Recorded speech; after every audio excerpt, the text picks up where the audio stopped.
Eu acho que é super importante destacar a possibilidade de inovação dentro de Web3. Tudo feito em Web3 é feito em código aberto, né?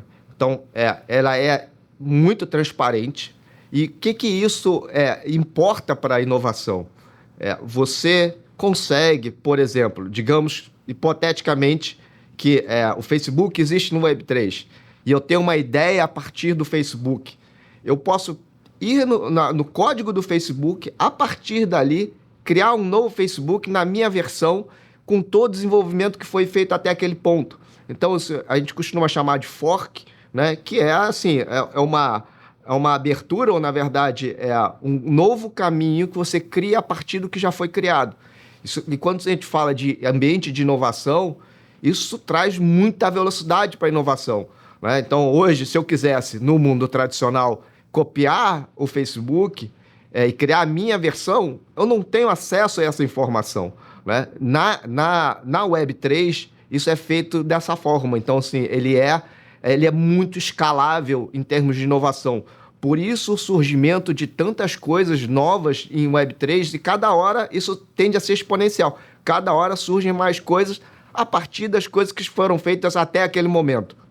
E uma coisa interessante é que, né, a gente tem alguns conceitos diferentes. Então, as emissões de token, elas são similares às emissões de ações no mundo tradicional. Então, também existe uma forma de captação ou de financiamento dentro desse universo que não conversa com o universo tradicional. Então, os famosos ICOs, eles são a equivalente dos IPOs, né, no mercado tradicional. Então, são lançamentos de coins, né, ou de moedas, né, dentro desse ambiente, que equivale à emissão de ações. Então, o próprio sistema criou uma forma de financiar ele mesmo. Então, existem tokens que são lançados que dentro daquele ambiente ele tem uma função de utilidade, né? Então, assim, por exemplo, né, para você usar uma rede, um exemplo real, para você usar uma rede de comunicação feita pela Helium,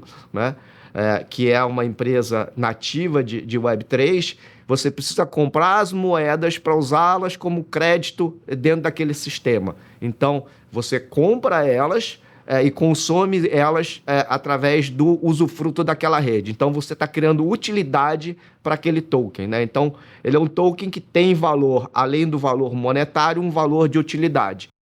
Ela é rentável, é perene, está com as pessoas certas, está feito da forma correta. O que não muda seja em qualquer ambiente, se internet, no mundo físico, né? Seja essa empresa uma padaria ou seja uma empresa em Web3. Acho que esses conceitos básicos eles não mudam.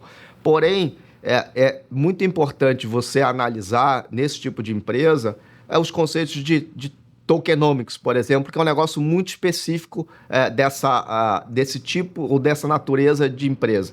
Ela tem um token, esse token faz sentido, então isso é uma coisa que deveria ser analisado no momento em que você cria esse tipo de coisa. Ela realmente é um diferencial? E se alguém vier amanhã e copiar o meu código e fizer uma coisa melhor? Assim, eu estou livre disso? Assim, livre você não está. Mas acho que esse é o tipo de raciocínio que você deveria ter, porque você não tem essa reserva de mercado, né? Então, quando você cria alguma coisa em Web3, ela é aberta para qualquer um criar alguma coisa em cima. Então, acho que esse é um conceito interessante. Eu estou ajudando, eu ganho quando as pessoas criam coisas em cima da minha estrutura. Então, acho que o raciocínio muda um pouco nesse sentido, porque a regra do jogo é diferente. O ecossistema de Web3, eu diria que ele está muito evoluído nos Estados Unidos e na Europa, também na Ásia. Eu diria que tem poucos players relevantes no Brasil. Então, você fazer captação com venture capitals ou VCs no mercado brasileiro é um mercado ainda bastante restrito, tá? Mas eu diria que essa evolução ela está acontecendo rápido, né? E tende a melhorar. Então, acho que hoje ainda tem uma certa dificuldade de captação nesse sentido, mas Como eu falei antes, existem outros mecanismos de captação. E uma coisa interessante é que quando a gente fala de Web3, você perde um pouco da referência geográfica, né? Então, quando a gente ainda está falando só de Web3, quando a gente fala de Web3, você não tem geografia, você está em um outro ambiente. Então, você não precisa se prender ao VC no Brasil, né? Então, as empresas elas nascem globais no D0. Então, assim, não tem, é um mundo que não tem fronteiras. Mas o que tem de legal na tokenização é o que você vai fazer com esse token, né? Aí que eu acho que é o grande pulo do gato, você precisa criar um ecossistema para aquele token, para que ele possa trocar de mão e possa ser negociado, e aí uma série de benefícios acontece. O que a gente aqui na Fuse definiu é um conceito que a gente chama de Web 2.5. E o que quer dizer isso? Tá? Esse é um conceito que é muito poderoso e eu acho que aí é que tem um grande valor para ser adicionado nesse momento. Então e o que quer dizer esse Web 2.5?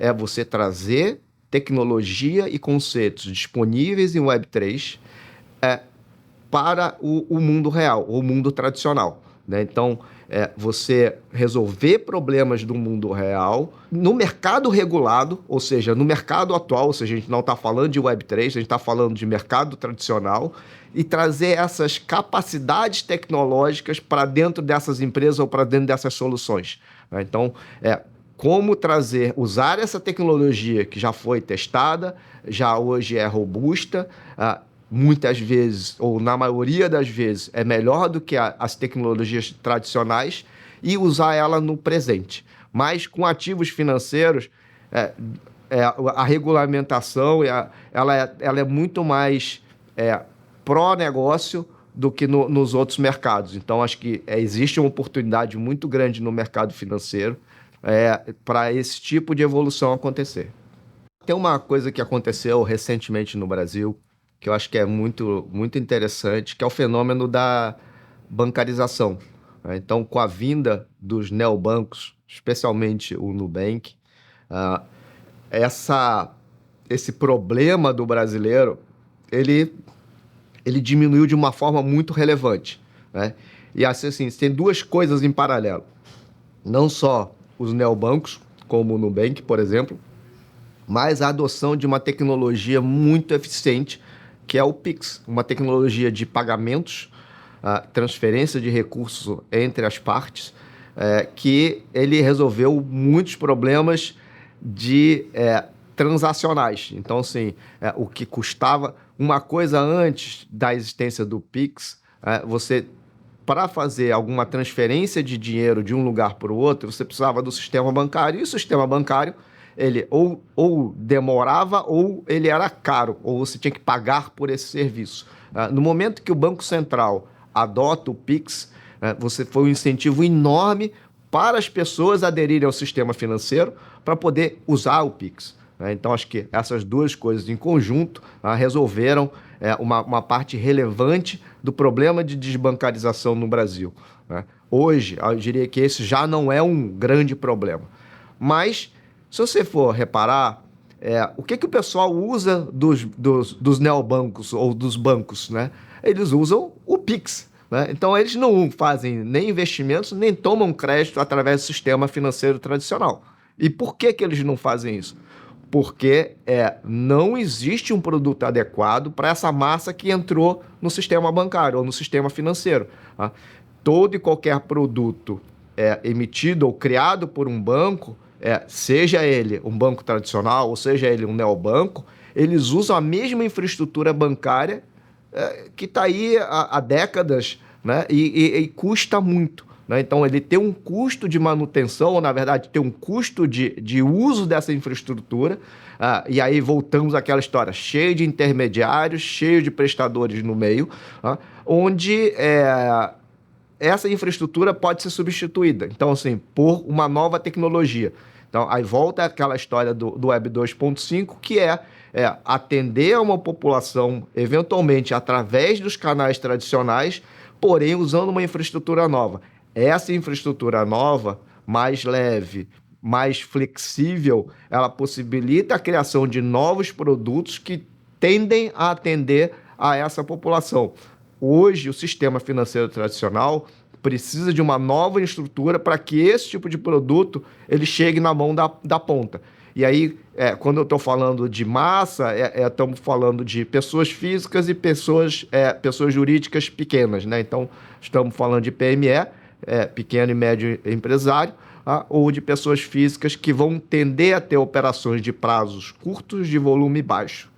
É muito interessante quando a gente fala de mercado financeiro aqui no Brasil, porque ele é um mercado bastante sofisticado.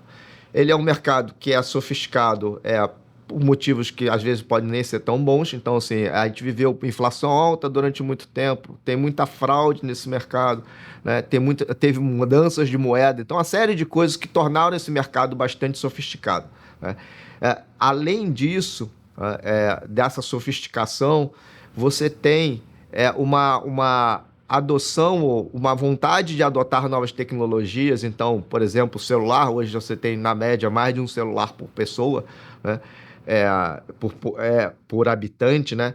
Então, você tem uma tendência à adoção de tecnologias inovadoras muito rápido. Então, eu acho que quando você junta essas duas coisas, mais um regulador que entende e que enxerga nessa tecnologia uma coisa muito promissora para que aqueles produtos financeiros que não chegam à ponta ou não chegam a essa massa de pessoas por problemas de infraestrutura, eu acho que aí tem uma oportunidade gigante no Brasil, pegar esses produtos que hoje já estão na prateleira, e mudar a sua infraestrutura.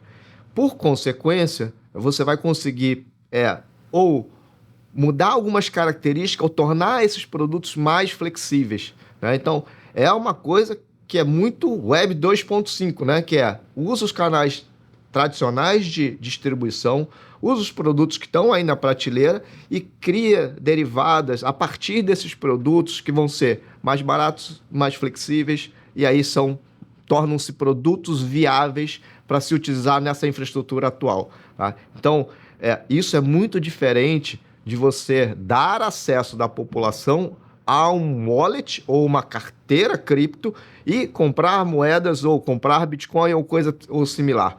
Não é isso, né? Então, usar a infraestrutura, ou, na verdade, usar os produtos que a gente já tem e trocar a infraestrutura, tá? Isso vai ser uma grande evolução em relação ao que a gente tem hoje.